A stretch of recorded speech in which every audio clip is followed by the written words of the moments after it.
मित्रों, स्वागत है कृष्णा वाणी चैनल पर। आज हम जानेंगे कि किस उम्र तक मनुष्यों को पाप नहीं लगता है। मित्रों, एक बार देवराज इंद्र भगवान श्री हरि विष्णु के पास वैकुंठ लोक में जाते हैं और कहते हैं, हे जगत के पालनहार, आज मैं पृथ्वी लोक का भ्रमण करके आ रहा था तो मैंने देखा कि कल युग में पाप अपनी सीमाएं समय से पहले ही बढ़ाता जा रहा है और मनुष्य के छोटे छोटे बच्चे भी अब क्रूर, निर्दयी और घोर अपराधी बनते जा रहे हैं। हे प्रभु हरि, मेरे मन में एक प्रश्न की जिज्ञासा हो रही है। मैं जानना चाहता हूं कि आखिर किस आयु तक किए जाने वाले पापों को माफ कर दिया जाता है। तब भगवान श्री हरि विष्णु कहते हैं, हे नारद, आपने कलयुग के मनुष्यों के कल्याण हेतु अत्यंत ही महत्वपूर्ण प्रश्न किए हैं। यह सभी को जानना चाहिए। यह बात सत्य है कि किसी भी प्राणी के द्वारा किए जाने वाले अपराधों को उसकी एक निश्चित आयु तक स्वयं मृत्यु के देवता यमराज भी माफ करते हैं। पौराणिक शास्त्रों के अनुसार जब तक प्राणी का शिशु नाबालिग होता है तब तक उसके अपराधों को माफ किया जा सकता है। हे देवराज इंद्र, अब मैं आपको इसी विषय में एक कथा सुनाता हूं जिससे आपको आपके सभी प्रश्नों के उत्तर भली भांति ज्ञात हो जाएगा। आप इस कथा को ध्यानपूर्वक पूरा अवश्य सुनिएगा और मनुष्यों के कल्याण हेतु इसका प्रचार प्रसार अवश्य करें। तब देवराज इंद्र कहते हैं, हे प्रभु, मैं इस कथा का प्रचार प्रसार अवश्य ही करूंगा। कृपा करके आप इस कथा को सुनाइए। तब भगवान श्री हरि विष्णु कहते हैं, हे देवराज इंद्र, एक समय की बात है। पौराणिक काल में मांडव नामक एक महान आर्षि रहते थे, जिनके श्राप के कारण यमराज को भी मनुष्य का जन्म लेना पड़ा। वैसे तो यमराज सारे प्राणियों के कर्मों के आधार पर न्याय करते हैं, इसीलिए उन्हें धर्मराज कहा जाता है। किंतु उन्होंने अनजाने में ही मांडव आर्षि के साथ अन्याय किया था, जिसका दंड उन्हें भी भोगना पड़ा था। महर्षि मांडव भार्गव वंश के आर्षि थे और उनका एक नाम अणिमांडव भी था। वे महर्षि मातंग और दित्ता मंगलिका के पुत्र थे। उन्होंने अल्प आयु में ही बहुत सी सिद्धियां प्राप्त कर ली थीं और वे महान ऋषियों में सम्मानित हो गए। उनका एक व्रत था कि संध्या काल के तप के समय वे मौन व्रत धारण किए रहते थे। फिर एक दिन कुछ लुटेरे लूटकर बहुत सारा धन और सामान लेकर भाग रहे थे। उनके पीछे कई राजकीय सैनिक लगे थे, जिनसे बचने के लिए वे भागकर मांडव अर्षि के आश्रम में छिप गए। उन्होंने अपना सारा चोरी का धन सामान उनके आश्रम में रखा और आर्षि के शिष्यों से बोले, हे महाराज, हम व्यापारी हैं और आज के लिए हम अपना सारा सामान आपके आश्रम में रखना चाहते हैं। कृपया आप हमारी सहायता करें। हम यह सारा सामान कल सुबह वापस आकर ले जाएंगे। इतना कहकर कुछ लुटेरे वहां अपना सामान छोड़ आगे के लिए निकल जाते हैं। थोड़ी ही देर बाद जब सैनिक वहां आया तो उन्होंने मांडव आर्षि से उन लुटेरों के बारे में पूछा, किंतु मौन व्रत के कारण उन्होंने कुछ उत्तर नहीं दिया। तभी जब सैनिक अंदर गए तो उन्हें लूट के सामान के साथ साथ कुछ लुटेरे भी मिल गए। उन्होंने समझा कि यह आर्षि भी इनके के साथ मिला हुआ है और कहा, अरे ओ ढोंगी साधु, तू तो खुद को बहुत महान समझता है और चोर लुटेरों को पनाह देता है। हमें तुम लोगों की कोई भी बात नहीं सुननी है। जो भी कहना है राज दरबार में कहना। तुम्हारा फैसला स्वयं राजा ही करेंगे। इतना कहकर वे लुटेरों के साथ आर्षि को भी पकड़कर ले जाते हैं और राजा के सामने प्रस्तुत करते हैं। मित्रों, भगवान श्री हरि विष्णु कहते हैं, हे देवराज इंद्र, राजा ने भी उनसे प्रश्न किया और कहा, हे साधु महात्मा, बताओ आपका और इन चोरों के बीच क्या संबंध है और यह लोग आपके आश्रम पर क्या कर रहे थे? तब एक शिष्य ने बोला, महाराज, यह लोग व्यापारी हैं।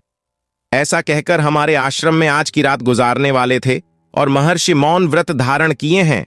तब राजा ने शिष्य की बात को अनसुना करते हुए फिर से आर्षि से पूछा, किंतु मौन व्रत होने के कारण मांडव आर्षि कुछ नहीं बोले।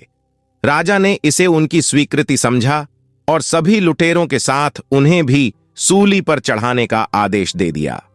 सूली पर चढ़ाने से अन्य लुटेरे तो क्षण भर में ही मर गए, किंतु मांडव आर्षि अपने तप के बल पर कई दिनों तक बिना खाए पिए जीवित रहे।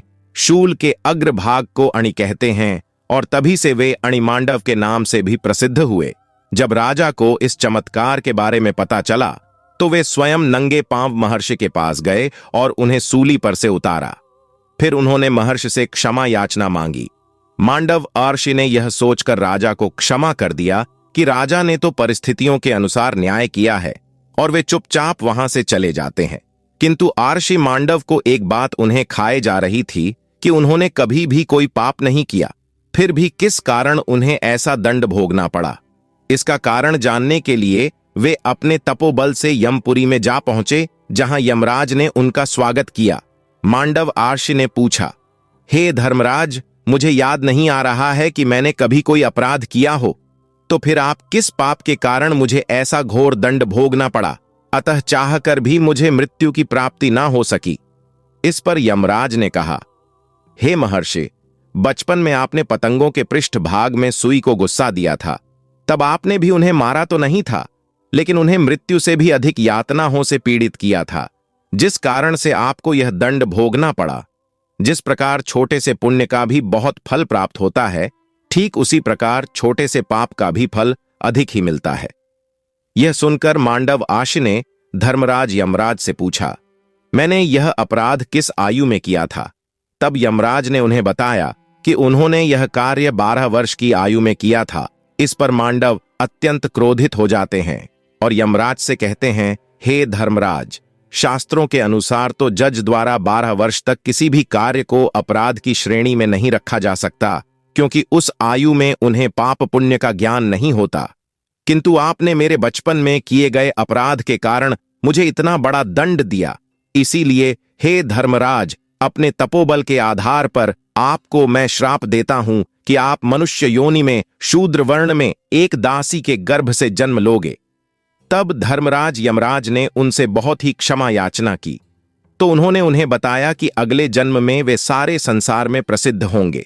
उसके अतिरिक्त मांडव महर्षि ने इस मर्यादा को युगों के अनुसार कम होने का बताया है। मित्रों, भगवान श्री हरि विष्णु कहते हैं, हे देवराज इंद्र, जिस तरह से कलयुग का अंतिम समय निकट आएगा, वैसे ही मनुष्य की आयु में कमी होगी।